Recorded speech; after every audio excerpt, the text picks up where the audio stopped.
In beautiful Port Townsend, there is a life care center, and a guy named Dick Wellman spent his 82nd birthday the way he spent a whole lot of days lately, looking out the window. The whole world was not expecting it. Within the last 2 weeks, everything came to a screeching halt, and everybody changed their life. On Fox Island, Renee LeBon was losing a friend. To know Shirley is to love her, and we all say we want to be her when we grow up. 82-year-old Shirley Hackman was leaving her home to start over again in Spokane, closer to family. Another friend, Vienna Lucas, knew there could be no party. But what we wanted was for Shirley not to feel forgotten in the middle of a national crisis. Leaving Fox Island. And so as Shirley was driving away, on every corner, standing out in the rain, her friends waved farewell. Oh, you guys, bye! Oh, I love you. Come see me. We love you. I'm glad you honked. We would have missed you. Bye! We miss you already. As Shirley Hackman left Fox Island, she felt a lot of things. Mostly, she felt loved. So we're here and we're giving Hannah... In Snohomish, a young woman named Hannah had done the work. She had graduated from Western Washington University. But of course, there could be no ceremony. And so her friends and family and neighbors gathered around her home. They stood in the street to create a moment for her. So, I present you with your degree from Western Washington University.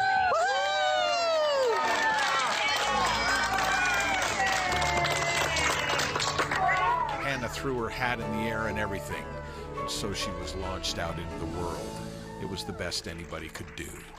In Wallingford, outside University House Senior Living, a guy named Eric shows up with a picnic basket and chairs. His daughter Emily is there, and Eric's wife Elaine. Their other daughter Julia shows up too. And up above on a balcony is Barbara and her husband Jerry. And the two of them, with the kids and grandkids below, enjoy a little happy hour. This is a creative substitute that's also funny. Given the collective weirdness, this is actually extremely pleasant, so there you go. Cheers! Oh. Cheers! Cheers. They talk and joke and wish they could hug. But on this corner in Wallingford, it's comforting to be as close as they can be in strange times. Yay! Mom, come on out. Oh my goodness. In Bothell, Glenita Moorhead is 82.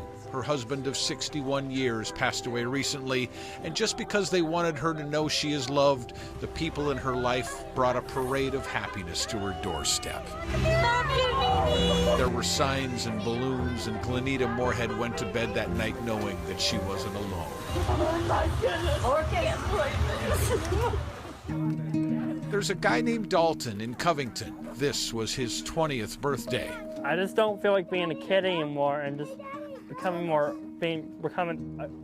grown-up. Dalton is autistic. He says the most wonderful things, and he had a drive-by birthday too. Thank you! Well, the most important for our families is to make sure we're kind and polite.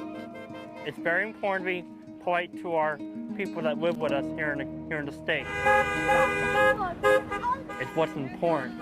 It's not who you are on the outside of your birthdays, it's who you are in the inside for your birthdays.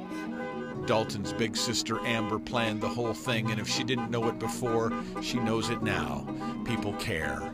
I'm shocked, and I'm so grateful. It means the world to me, and I appreciate how everyone made him feel special. Thank you! And remember Dick Wellman, the guy in Port Townsend? Dick was a pilot. He's an airplane guy, and a friend and partner of his named Fred Wanaker, who lives in Texas, arranged for this to happen in front of Dick's window.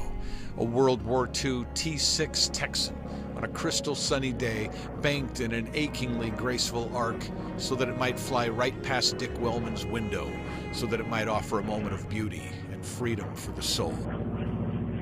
It's beyond explanation, to be honest with you. I can't say anything more. It's just beyond explanation. It's a good day for me. These are the things we do to get by. to stay connected, to prove to ourselves that we're still human. During the hardest of times, this is how we soar.